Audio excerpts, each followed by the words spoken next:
दोस्तों, आज हम एक ऐसे व्यक्ति की कहानी सुनने जा रहे हैं जिस व्यक्ति के पास सब कुछ है।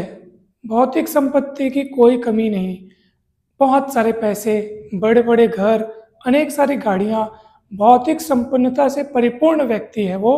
परंतु मन उसका एकदम उदास है, भीतर से वो पूर्णतः खाली है, एकदम निरस्ता भरा जीवन जी रहा है वो खुद सोचने लगता है कि मैं सब कुछ होते हुए भी इतना नाखुश क्यों रहता हूँ। आखिर कमी कहाँ है, गड़बड़ कहाँ है, मुझे कौन सा ऐसा चीज है जिसमें ध्यान देने की जरूरत है। कोई कुछ चीज तो मिसिंग है। मैं फिर खुश क्यों नहीं हूँ? जब सब कुछ है मेरे पास तो मैं खुश क्यों नहीं हूँ? और इसी प्रश्न का उत्तर ढूंढने वो जाता है एक महात्मा के पास। महात्मा के समक्ष उसने अपनी सारी समस्याएं बताई कि समस्या मतलब एक्चुअल में उसके जीवन में कुछ समस्या है ही नहीं, बस उसका मन विचलित है। तो महात्मा से वो कहता है कि महात्मा, मेरे जीवन में सब कुछ है, मैंने बहुत बढ़िया कारोबार जमा लिया है, मेरे अनेक नौकर चाकर हैं, ऐसा है वैसा है, परंतु मैं नाखुश हूँ, मैं भीतर से खाली हूँ। मैं समझ नहीं पा रहा हूँ कि मुझे खुशी मिल क्यों नहीं रही। इतना सब कुछ इकट्ठा होने के बाद भी मैं खुश क्यों नहीं हूँ। तो महात्मा जी कहते हैं कि ये बहुत ही कॉमन प्रॉब्लम है, यानी कि पूरा संसार ऐसा ही महसूस कर रहा है। आप नए नहीं हो। संसार में एक से बढ़कर एक अरबपति हैं, एक से बढ़कर एक धनी व्यक्ति हैं, लेकिन खुशी के मामले में अगर उनका रैंकिंग देखें तो वो बहुत पीछे है। यानी कि खुश कोई नहीं है, वो सब के सब दुखी हैं, सब के सब टेंशन में है, रातों को उनको नींद नहीं आती और अनेक प्रकार की बीमारियों से वो ग्रसित है, उनको दवाइयाँ लेनी पड़ती है बहुत सारी। तो ये कोई बड़ी प्रॉब्लम या यूं कहिए कि कोई एकदम यूनिक प्रॉब्लम नहीं है, ये एकदम कॉमन है। तो वो व्यक्ति उस महात्मा जी से पूछता है, तो महात्मा जी, इसका कारण क्या है और इसका उपाय क्या है? ऐसा क्यों हम महसूस करते हैं और इसका उपाय क्या है? तो महात्मा जी कहते हैं कि चलिए मैं आपको एक स्टोरी सुनाता हूँ। तो महात्मा जी उस व्यक्ति को एक कहानी सुनाते हैं और उस कहानी में ही इस प्रश्न का उत्तर छिपा हुआ है। तो महात्मा जी स्टोरी शुरू करते हैं और वो कहते हैं कि तीन शराबी रहते हैं, बहुत एक नंबर के पियक्कड़, बहुत शराब पीते हैं वे। तो एक दिन क्या हुआ, शाम को उन्होंने बहुत भारी मात्रा में शराब पी, पूरे नशे में एकदम चूर, और वे गए समुद्र के किनारे। समुद्र तट पर एक नाव वहाँ पर बंधी थी, तो वो नाव में बैठ गए। अब पूरे नशे में थे, उनको कुछ होश तो था नहीं, तो वो चप्पू चलाते गए, रात भर उन्होंने चप्पू चलाई। और उनके मन में ये था कि भाई हम तो बहुत मेहनत किए, चप्पू को बहुत चलाए हैं, सुबेरे हो गई। तो उन्होंने देखा कि सुबह हो गई, हम तो बहुत आगे निकल के आ गए होंगे।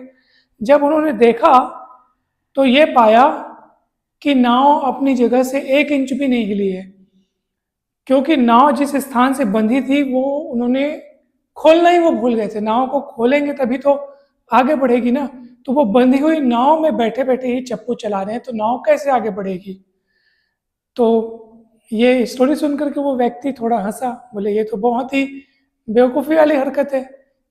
हालांकि वो तो पूरे के पूरे नशे में चूर थे ना, तो उनको तो कुछ होश ही नहीं था, और रात का अंधेरा था, वे समुद्र के तट पर आए थे, रात का अंधेरा था, और सवेरे जब हुई तब उनको पता चला कि हम तो आगे बढ़े ही नहीं, हम तो वहीं के वहीं हैं। तब संत महात्मा जी कहते हैं कि वास्तव में उन तीनों शराबियों के जैसी हालत हम सब की है।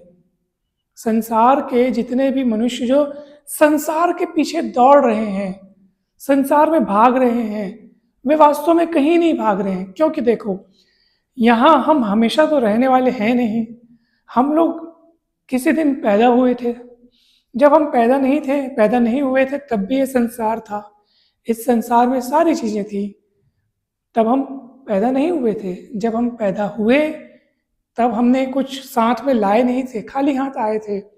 फिर हम बड़े होते गए, हमने कमाना शुरू किया, चीज़ें इकट्ठा शुरू करनी शुरू की, तो फिर हमारे पास बहुत सारी चीज़ें इकट्ठा हो गई, और जिनको हम अपना मानते हैं कि ये मेरा, ये मेरा, ये मेरा, फिर उनसे हम आसक्ति जोड़ते हैं, बंधन मानते हैं।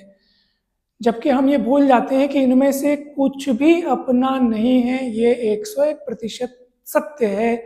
कोई आदमी अगर इस बात पे विश्वास कर ले तो उसकी सारी भागदौड़, सारी टेंशन, सारी थकान, सारी उदासी, सारे दुख दर्द, सारी चिंताएं खत्म हो जाए। वो इस बात पे यकीन कर ले, क्योंकि ये बात परम सत्य है कि वास्तव में उसका कुछ भी नहीं है। कब अगले क्षण क्या हो जाए कुछ कोई भी नहीं जानता। अब आपने खुद अपने चारों ओर डेली आप कई सारे केसेस सुनते हैं कि रास्ते से कोई जा रहे थे, एक्सीडेंट हुआ, ऑन द स्पॉट खत्म। कोई किसी को अचानक कुछ गंभीर बीमारी हो गई, खत्म। तो इसका मतलब क्या है? क्या वो चीज़ें उन्होंने इकट्ठा की थी, क्या वो अब सच में उनकी होती तो वे साथ ले जाते? उनकी होती तो वे उनको छोड़ के मरते क्यों? वास्तव में उनकी कुछ चीज़ें है ही नहीं, हमारा कुछ है ही नहीं। तो जब है ही नहीं, तो जो है नहीं हम उसके लिए इतना भागते, इतना दौड़ते हैं, जानो मानो इसको हम साथ लेके जाएंगे। हम यहाँ सदा नहीं रहने वाले हैं। फिर भी हम संसार से इतना बंध जाते हैं, इतना अटैचमेंट रखते हैं कि हम इसके कारण बहुत दुखी होते हैं। कहीं भी किसी भी घटना में थोड़ी उथल पुथल मची, किसी ने कुछ बुरा व्यवहार किया, किसी ने कुछ कह दिया, कहीं कोई घटना अप्रिय हो गई, तो हम इतना दुख मानते हैं कि मानो हमारा बहुत कुछ नुकसान हो गया, बहुत कुछ लुट गया। वास्तव में इसलिए हमको दुख होता है क्योंकि हम चीज़ों से बहुत अधिक आसक्ति रख लेते हैं, मोह का बंधन बांध लेते हैं। ये वही बंधन है जो उन शराबियों की घटना में वो जो रस्सी थी ना नाव से बंधी हुई, बस वही बंधन है। तो जिस तरह से वे शराबी रात भर चप्पू चलाने के कारण भी कहीं भी नहीं पहुंच पाए थे, बस वैसा ही है।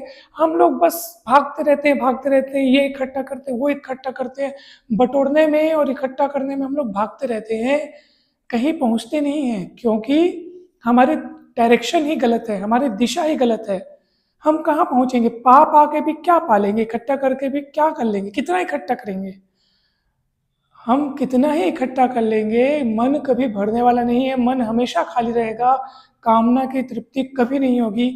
लोग सोचते हैं कि ये एक बार पालूं फिर चैन से जीऊंगा, हो ही नहीं सकता ऐसा। अगर आप अभी चैन से नहीं जिए हो, अगर आप इस अवस्था में अभी आपके पास जितना भी कुछ है, अगर आप उस कंडीशन में संतुष्ट नहीं हो, तो कितना ही कुछ पा लो उसके बाद भी वापस इसी कंडीशन में आ जाएंगे। एक पल की खुशी होगी, चलो अब ये मैंने पा लिया, वापस अपन उसी लेवल पे आ जाएंगे, फिर से खाली हो जाएंगे, अब नए लक्ष्य की ओर ध्यान देंगे, फिर ये बटोरूं वो बटोरूं। तो ये जिंदगी, क्योंकि भाई दुनिया बहुत बड़ी, हम कितना ही बटोर लेंगे? अगर पूरी दुनिया भी मिल जाए ना, तब भी इंसान का हृदय थोड़ी देर बाद फिर से खाली हो जाएगा, यानी वो वापस उसी पहले वाली कंडीशन पे आ जाएगा, मानो उसके पास कुछ है ही नहीं, क्योंकि उसकी निगाह फिर और कहीं जाएगी और कहीं जाएगी, ये भी बटोरूं। तो कामना की पूर्ति कभी भी नहीं होती है। एक कामना आपने पूरी की तो दूसरे की कामना उठेगी, उस कामना को एक बार पूरा किया वो खत्म नहीं होगी, डबल होके फिर से वापस आएगी। तो हम लोग गलत जगह खुशियां ढूंढ रहे हैं। तो महात्मा जी ने उस व्यक्ति को समझाते हुए कहा कि तुम खुश इसलिए नहीं हो क्योंकि तुम गलत जगह खुशियां ढूंढ रहे हो। संसार आपको, पूरा संसार मिलकर के भी आपको खुशियां नहीं दे सकता, क्योंकि हम वास्तव में ये शरीर नहीं है, हम है आत्मा, और आत्मा की जो संतुष्टि है वो संसार से होने वाली नहीं है, क्योंकि आत्मा संसार की नहीं है। शरीर की संतुष्टि आपको संसार से मिल जाएगी, खाते हैं खाना, पेट भर जाता है, दृश्यों को देखते हैं तो आंखों को दृश्य अच्छे लगते हैं, क्योंकि ये शरीर संसार का बना है। लेकिन हम लोग वास्तव में शरीर नहीं है, हम तो आत्मा है, इसलिए संसार की कोई भी चीज़ हमको खुश नहीं कर सकती। इसलिए हम लोग बहुत कुछ पा लेने के बाद वापस उदास हो जाते हैं, वापस नाखुश हो जाते हैं। तो तब उस व्यक्ति को समझ में आया कि उसकी डायरेक्शन ही गलत है। तो सही डायरेक्शन क्या है? सही डायरेक्शन ये है कि स्वयं को जानो, आप कहाँ से आए हो, कहाँ आपको जाना है। ये तो केवल एक स्टेशन है, केवल एक यूँ समझ लीजिए कि आपको कुछ दिन के लिए यहाँ आप मुसाफिर खाना समझ लीजिए कि कुछ दिन के लिए यहाँ रुकना है इस संसार में, फिर हमको आगे की यात्रा में निकलना है।